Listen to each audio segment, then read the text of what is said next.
Le véritable problème du réveil spirituel ici à Dabou, c'est qu'on est rentré dans des compétitions inutiles. Et on ne réussit pas à voir chacun en sa qualité d'eux.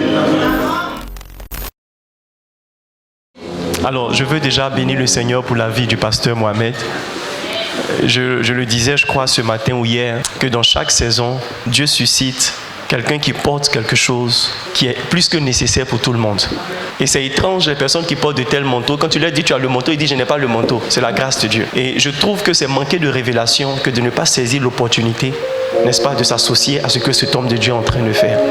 Et je bénis le Seigneur de cette souvenue de Dabou. Amen. Les gars, ça fait longtemps en galère à Dabou. Et si Dieu fait la grâce que celui que Dieu a suscité dans cette saison pour être le porteur du réveil pour la Côte d'Ivoire visite Dabou, je suis sûr que nos églises ne seront plus pareilles. Et je me suis rendu compte que le réveil vient aussi avec le développement. Je suis sûr que la ville de Dabou sera plus pareille. Je suis sûr. Je suis sûr.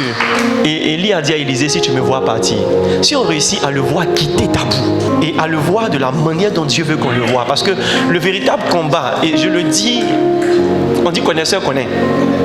Voilà, le véritable combat pour nous et pour vous, c'est de le voir comme l'homme de Dieu qu'il est. La Bible dit, celui qui donne un verre d'eau à un prophète en sa qualité.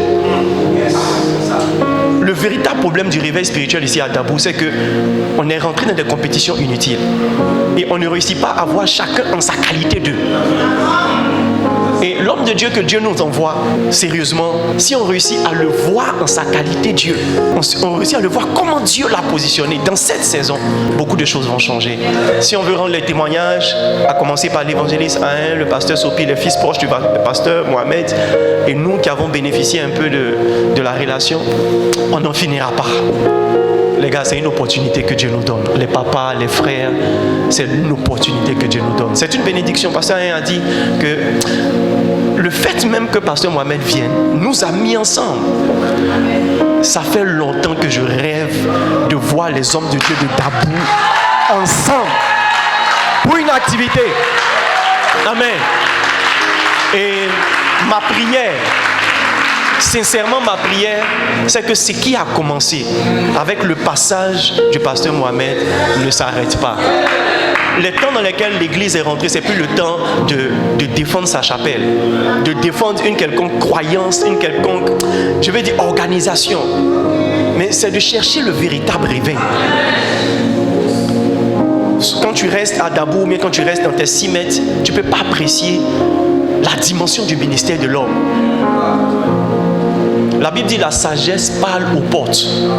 Ça veut dire que souvent quand tu ne traverses pas la porte, ça veut dire que tu ne t'approches pas, tu ne peux pas voir la sagesse qui est dans quelque chose, ce que quelqu'un porte.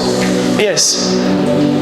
Je ne sais pas pour vous, mais toutes les fois où je suis allé à Vase d'Honneur, juste à la porte, je me suis rendu compte qu'il y a leader et il y a leader. Amen.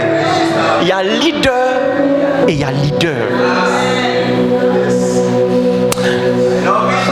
Et une fois que tu rentres, même si tu ne crois pas, Jésus dit, si tu ne crois pas à cause de ce que je dis, crois à cause de ce que je fais. Alléluia. L'église en elle-même, la machine du ministère en elle-même, il y a une onction. Il y a une onction. Et pour la petite expérience que j'ai avec le pasteur Mohamed, il est plus père que tout ce qu'on dit qu'il est ou qu'il n'est pas. Lorsque tu t'assois avec lui, tu as l'impression, on s'est trouvé à Singapour il y a quelques temps de cela, c'est une expérience que je n'ai jamais oubliée. Yes, je ne vais jamais oublier. Il est venu seul sans protocole. Donc, le pasteur Ake et moi, on était ses protocoles. J'attrape son sac un peu, pasteur Ake attrape son sac un peu. Yes. On fait son café, on l'attend, quand il finit, il prend son taxi, et puis nous on rentre. C'était une opportunité. Maintenant, pendant tout le temps, bien aimés frères et sœurs, c'est comme un papa qui est avec ses enfants, ou un grand frère qui est avec ses petits frères. On cause de tout et de rien, et c'est lui qui envoie les sujets.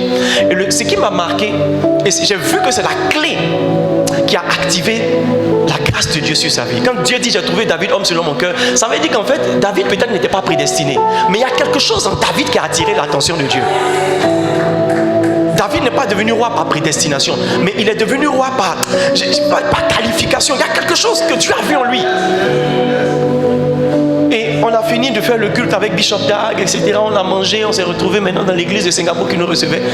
Et pendant que nous on était pressés de rentrer, le pasteur Mohamed était comme un enfant. Il cherchait à voir l'église. Il regarde ça, il dit waouh, ça c'est quoi? Et imaginez-vous qu'il va attraper les Chinois là. Et Dieu merci, on a eu quelqu'un qui nous a fait visiter l'église. Malgré qu'il était fatigué, on pourrait voir dans la vie de l'homme de Dieu qu'il était fatigué. Mais il a marché dans toute l'église. Il a posé des questions sur tout et sur tout. Il ne s'est pas dit, attends, moi je draine des milliers de personnes dans mon pays. Donc si je viens ici, on doit me respecter, frère. Il est resté comme quelqu'un qui n'a encore rien accompli. Et le pasteur a dit quelque chose et je vais finir avec ça. Il faut savoir ce qu'on cherche. On ne suit pas un homme de Dieu parce que c'est un homme de Dieu. Quand tu n'as pas identifié ce que l'homme de Dieu porte pour toi, tu ne peux pas le suivre jusqu'à la fin. Amen. Et la connexion avec le pasteur Sanogo, la seule chose que je cherche, bon, l'une des seules choses, le reste je ne vous dis pas. Amen. Parce que nous tous on veut un ministère à la dimension de son ministère. À Accra, il a donné son secret sans savoir. Les gens ne savaient pas que c'est son secret qu'il a donné. Il disait pendant qu'il prêchait à la conférence, il dit, il y a des choses qui arrivent dans la vie d'un homme à cause d'un manteau qu'il porte. Et le manteau, c'est pas facile à attraper. Mais une fois que tu l'as attrapé, ça facilite les choses. Donc, s'il a attrapé ce manteau et son manteau est bigarré, il y a beaucoup de couleurs sur son manteau. Il y a un peu de couleur de Bishop Dag, il y a un peu de couleur de Papa Karambiri, il y a la couleur de Rena Bonke, il y a beaucoup. Vous savez, au lieu de voyager toi-même là, connecte-toi à quelqu'un qui a voyagé. Et tu vas voyager dans le ministère. Au lieu d'aller chercher à prendre tes propres connexions, connecte-toi à quelqu'un qui a tout. Yes. Amen. Et si on réussit, les hommes de Dieu, sérieusement, je vous parle de tout mon cœur. Si on réussit à enlever notre fierté de Bishop, écoutez, notre fierté de Bishop nous a donné quoi? Rien. Absolument rien. On a des terrains, on ne peut pas bâtir. Voici quelqu'un qui a un terrain qui bâtit et qui a des églises qui sont bâties chaque année. C'est onction. C'est le manteau. Donc laissons notre fierté et venons. Le manteau. Il a dit c'est son secret. Mais moi ce que je cherche, en plus du manteau et d'autres choses encore. Hey, de dire un peu. Hein? J'ai l'impression qu'il y a des anges qui ne connaissent pas chez nous. Bon, je ne sais pas, je vais vous donner la révélation. Peut-être qu'on est dans le même problème. Il y a des anges qui, en fait, quand on prie là, ils ne peuvent pas laisser Dieu les envoyer. Je travaillais avec quelqu'un, un homme riche. Et vous voyez, cet homme-là, il est naturellement généreux. Mais en fait, il y a un type d'action quand quelqu'un pose, tu sais que ce n'est pas lui. Il est venu au bureau, il dit, je viens de croiser pasteur Mohamed. Et j'avais 80 millions dans mon coffre, j'ai fait mon offrande. L'ange qui a parlé à son cœur là. Depuis on prie pour avoir 3 millions pour faire la toiture de notre église. Il est où? Amen. Vous allez faire, il va vous dire tout de ce que je cherche. Et un témoignage concret, ce qui m'a amené à savoir qu'il y a une grâce qui provoque de telles provisions de Dieu. C'est le témoignage du pasteur Yannick Jati. Il dit, il a entendu le témoignage de son père spirituel. Et il s'est dit, attends, moi depuis que je suis pasteur, j'ai jamais reçu telle offrande. Et Dieu lui a dit clairement, change ton niveau d'offrande. Donc il a raclé tout son argent. C'était 1 million. Il a ramassé, il a allé donner à son père. Il dit, papa, il ne veut pas parler beaucoup. Je suis venu te faire une offrande. Prie pour moi. Et le père a prié pour lui. Il dit, dès qu'il est sorti du bureau du pasteur Mohamed Sanogo, il y a un de ses fils qui l'appelle pour dire, papa, en principe, c'est pas moi qui dois te déplacer. C'est moi qui dois me déplacer. Mais s'il te plaît, trouve-moi à Cocody dans tel endroit. Il dit, son orgueil a failli parler. Mais son fils était tellement sérieux, il est parti. Le fils lui a donné. Il dit, je viens de recevoir une entrée d'argent, mais j'ai eu à cœur de te donner. C'était d'abord le remboursement des 1 million.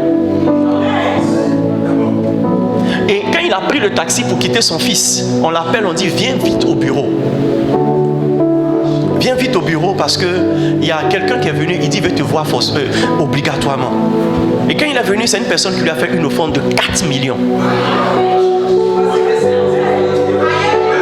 Alors qu'il était en train train de prier pour avoir l'argent pour des choses dans l'église. Tu vois, c'est comme si il y a des gens qui portent, c'est comme si eux là, ils sont la porte de la provision céleste. Oui, honorer de tels hommes. Honorer de tels hommes. Honorer de tels hommes. Donc c'est l'une des choses que je cherche. Parce que frère, chercher les moyens dans le ministère là, ça crée beaucoup plus de pression que d'onction. Ça, il y a pression. Oui. Il faut qu'on arrive au stade où on prend l'argent, qu'on s'enferme la bouche de notre propriétaire, on dit tais-toi. Oui. Mais il y a un type d'ange là, il ne marche pas avec tout le monde. Donc je sais que si l'odeur, vous savez, c'est l'odeur, l'odeur d'Ésaü, ou bien la grâce d'Ésaü sur Jacob qui a fait qu'il a reçu la bénédiction d'Ésaü. Donc on va se frotter à cette odeur là pour recevoir cette visitation. En tout cas, moi c'est ma révélation. Et la chose la plus importante, c'est le cœur de l'homme. J'ai l'impression que tout le ministère, tout le message du pasteur Mohamed, c'est le cœur. Et c'est le cœur. Moi aussi j'ai atteint le niveau du pasteur Mohamed. Avant de rencontrer le pasteur Mohamed, je vous assure, je serai un aigle volant. On ne peut pas m'attraper.